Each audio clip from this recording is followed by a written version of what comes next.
நண்பர்களே, பஞ்சப்பை உயர்வு 4% வழங்க வேண்டும் என்று அரசு அறிவித்த 24 மணி நேரத்தில் மின்வாரிய பணியாளர்களுக்கு வழங்கப்படும் என்று வாரிய உத்தரவு வெளியாகியுள்ளது.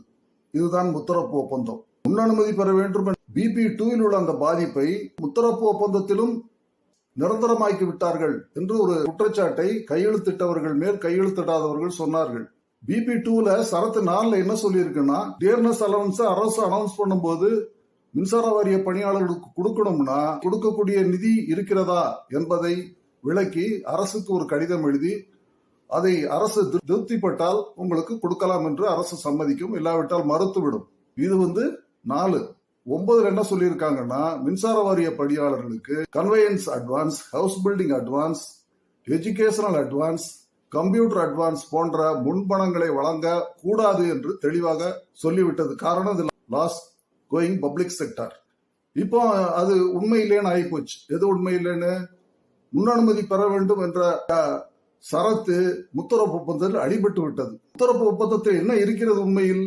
சரத்து 10 புதிய சலுகைகள், புதிய திட்டங்கள் அரசு அறிவிக்கும் போது அதற்கு அரசின் முன் அனுமதி பெற வேண்டும் என்ற ஒரு நிலை இருக்கிறது. இதுதான் உண்மை. இதைத்தான் கையெழுத்து போடாதவர்கள் கையெழுத்து போட்டதே தவறு என்று களங்கம் கற்பிக்க முயற்சிக்கிறார்கள். அப்புறம் வேலைப்பளு, ஒர்க்லோடு, புதிய அலவன்ஸுகள் பற்றி பேசுவதற்கு முத்தரப்பு ஒப்பந்தத்தில் உத்தரவாதம் தரல அப்படின்னு சொல்லியிருக்காங்க. இது தவறு. பிரிவு 6 பாருங்க. அதுல ஏற்கனவே உள்ள ஒப்பந்தங்கள் அதனுடைய காலவரை வரை செல்லும்.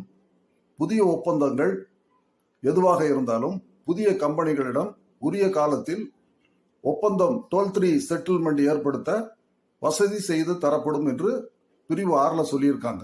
பிரிவு 18 என்ன சொல்லியிருக்காங்க, ஏற்கனவே உள்ள ஒர்க்லோடுல மாடிஃபிகேஷன் அதாவது பண்ணலாம்னா யூனியனோட டிஸ்கஸ் பண்ணி பண்ணலாம்னு சொல்லியிருக்காங்க. ஸோ அதனால அவங்களுடைய குறைபாடு தவறான குறைபாடு. முத்தரப்பு ஒப்பந்தத்தை கம்பெனிகள் நிறைவேற்ற தவறும் பட்சத்தில் அரசு தலையிட்டு வழங்கணும் தான் சொல்லியிருக்காங்களே தவிர அரசே பொறுப்பேற்று வழங்கணும்னு சொல்லல அப்படின்னு சொல்றாங்க. முத்தரப்பு ஒப்பந்தத்துல பிரிவு 20ல என்ன சொல்லியிருக்காங்கன்னா, முத்தரப்பு ஒப்பந்தத்தை கம்பெனிகள் நிறைவேற்ற தவறும் பட்சத்தில் அரசு தலையிட்டு முழு பொறுப்பேற்று ஃபுல் ரெஸ்பான்சிபிலிட்டி எடுத்து அதை முத்தரப்பு ஒப்பந்தத்தினுடைய சரத்துக்களை அமுல்படுத்தணும்னு தெளிவா சொல்லியிருக்காங்க. இது போதுமானது இல்லை. நீங்க பிரமாதம்னு சொல்லி கொண்டிருக்கின்ற பஞ்சாப்ல 2010 போட்ட ஒப்பந்தத்துல என்ன சொல்லியிருக்காங்க, சரத்து 15லனா இதே தான் சொல்லியிருக்காங்க. அது தமிழ்நாடு முத்தரப்பு ஒப்பந்தத்துல கூட என்ன இருக்குன்னா ஃபுல் ரெஸ்பான்சிபிலிட்டின்னு சொல்லியிருக்காங்க. பஞ்சாப்ல வெறும் ரெஸ்பான்சிபிள் தான் சொல்லியிருக்காங்க. ஸோ எந்த விதத்திலையும் மின்சார வாரிய முத்தரப்பு ஒப்பந்தம் பஞ்சாபை விட கீழே இல்லை, மேலே தான் இருக்கிறது. எனவே ஒரு குறைபாடு சரியானதல்ல.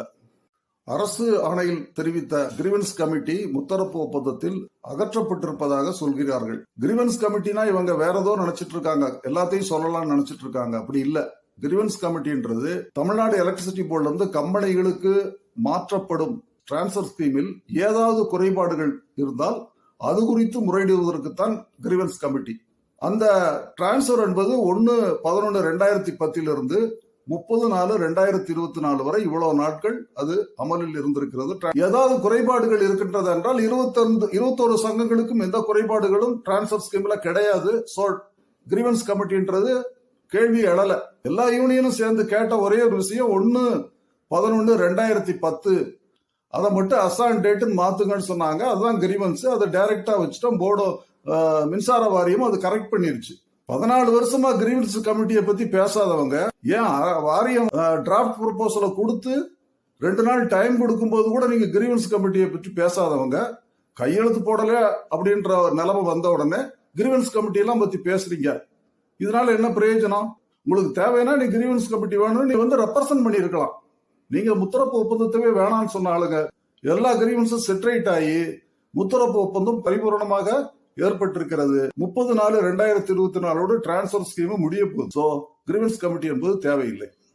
15 நாள் அவகாசம் கொடுக்கலன்னு சொல்றாங்க. முத்தரப்பு ஒப்பந்தத்தை ஆரம்பத்திலிருந்தே கேட்கல அவங்க.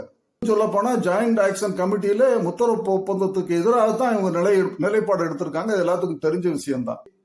முத்தரப்பு ஒப்பந்தத்தை கடைசி நிமிஷம் வரைக்கும் கேட்காம எதிர்ப்பு தெரிவிச்சுட்டு 15 நாள் அவகாசம் எதுக்கு கேட்கறீங்க அப்படின்றது உங்களுக்கு தெரியும், எங்களுக்கும் தெரியும்.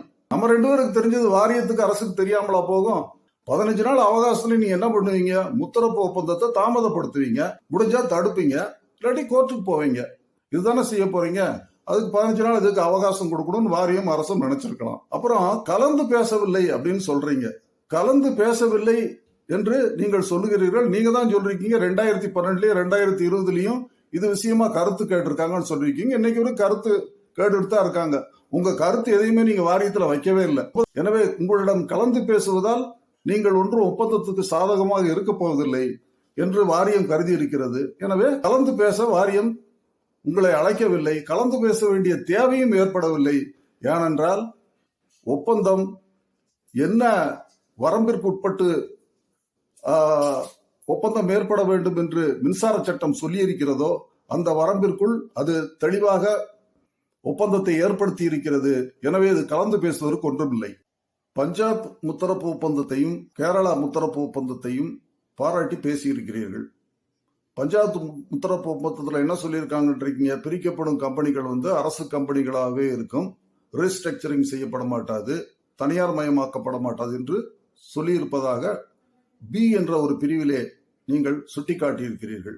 19/11/2010 போடப்பட்ட பஞ்சாப் முத்தரப்பு ஒப்பந்தத்தில் நீங்கள் சொல்லும் கருத்துக்கள் இல்லை. ஒன்றை தவிர பிரிக்கப்படும் கம்பெனிகள் அரசு கம்பெனிகளாக தொடரும் என்பது முதல் வரிசையில் இருக்கிறது, மற்றவை இல்லை. இதோ முத்தரப்பு ஒப்பந்தம், பஞ்சாப் முத்தரப்பு ஒப்பந்தத்தை உங்களுக்கு இதில் நாங்கள் வெளியிடுகிறோம். 2010 அரசு கம்பெனியாவே நீடிக்கும்னு சொல்றது தமிழ்நாடு எலக்ட்ரிசிட்டி போர்டுலயும் இன்னைக்கு ஒப்பந்தம் போடாமையே நீடிச்சுட்டு தான் இருக்காங்க. மின்துறை அமைச்சர்கள் சொல்லியிருக்காங்க, இது தொடர்ந்து தனியார் மயமாக்கப்பட மாட்டாது, தொடர்ந்து அரசு துறை நிறுவனமே இருக்குன்னு சொல்லியிருக்காங்க. இதெல்லாம் இன்னைக்கு சொல்லுவாங்க, நாளைக்கு செயல்படுத்துவாங்களா இல்லையான்றது நாளைக்கு தான் பார்க்கணும்.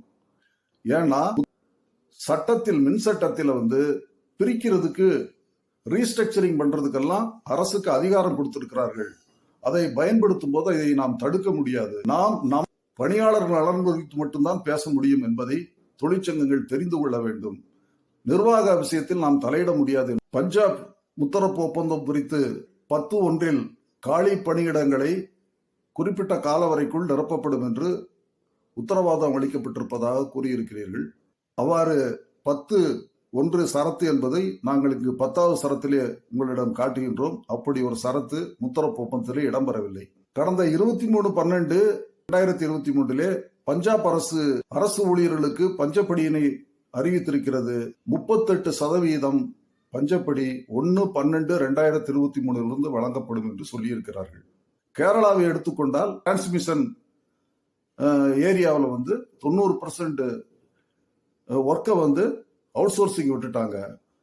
அவுட் சோர்சிங்கை நோக்கி மிக வேகமாக கேரளா சென்று கொண்டிருக்கிறது. வரலாற்றில் முதல் முறையாக கேரளாவில் அரசு ஊழியர்களுக்கு தவணை முறையில் ஊதியம் வழங்கப்பட்டுள்ளது. கடந்த பிப்ரவரி மாதத்திற்கான சம்பளம் வராததால் அதிர்ச்சியடைந்த அரசு ஊழியர்கள் போராட்டத்தில் ஈடுபடப் போவதாக அறிவித்திருந்தனர். இதனையடுத்து அவர்களுக்கு ஊதியம் வழங்க நடவடிக்கை எடுத்து முதல் முறையாக தவணை முறையில் சம்பளம் வழங்கப்பட்டது. 50,000 ரூபாய்க்கு குறைவாக சம்பளம் பெறுவோருக்கு முழு தொகையும், 50,000 ரூபாய்க்கு அதிகமாக சம்பளம் பெறுவோருக்கு 50,000 மட்டுமே வழங்கப்பட்டுள்ளது. அவர்களுக்கு மீதி தொகை எப்போது வழங்கப்படும் என்பது பற்றிய அறிவிப்பு எதுவும் இல்லை. சொல்ல விரும்புறேன்னா, தமிழ்நாடு மின்சார வாரியத்தில் ஏற்பட்ட முத்தரப்பு ஒப்பந்தம் மட்டுமல்ல, தமிழ்நாடு மின்சார வாரியத்தினுடைய பணியாளர்கள், பொறியாளர்கள் அனைத்து வகையிலும் மற்ற மாநிலங்களை விட உயர்ந்த நிலையில் இருக்கிறார்கள் என்பது எல்லா மாநிலங்களையும் தொடர்பு படுத்தி பார்த்தால் நிச்சயமாக புரிந்து கொள்ள முடியும். எனவே தமிழ்நாடு மின்சார வாரியத்தை எந்த விதத்திலும் யாரும் குறை சொல்ல முடியாது. நாம் எல்லா உரிமைகளையும், எல்லா சலுகைகளையும் பரிபூர்ணமாக பெற்றுக் கொண்டிருக்கிறோம் என்பதை இங்கே உங்களுக்கு அனைவருக்கும் தெரிவித்துக் கொள்ள விரும்புகின்றேன். 2010 ஆண்டுகளில் முத்தரப்பு ஒப்பந்தங்களை பற்றியெல்லாம் நீங்கள் குறிப்பிடுகிறீர்கள். நண்பர்களே, முத்தரப்பு ஒப்பந்தத்தான் 2020 கொடுத்தாங்க.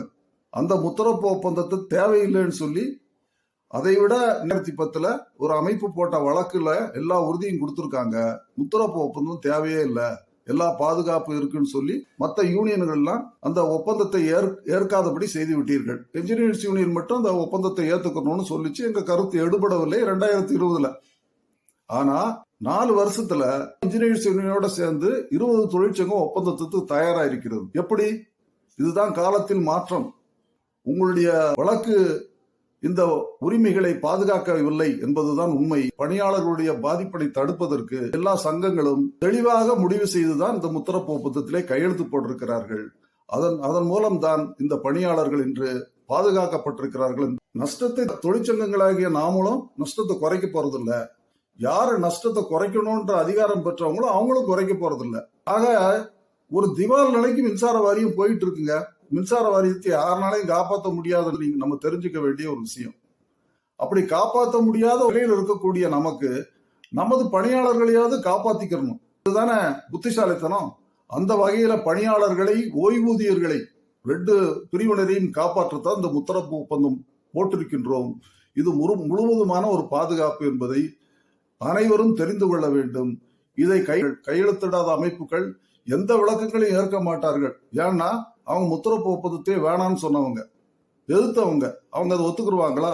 அந்த அமைப்பினுடைய பணியாளர்கள் தான் சொல்லும் கருத்துக்களை நீங்கள் உள்வாங்கிக் கொள்ளணும். அதன் மூலம் உண்மைகளை தெரிந்து கொள்ளணும். அவ்வளவுதான் எங்க நோக்கம்.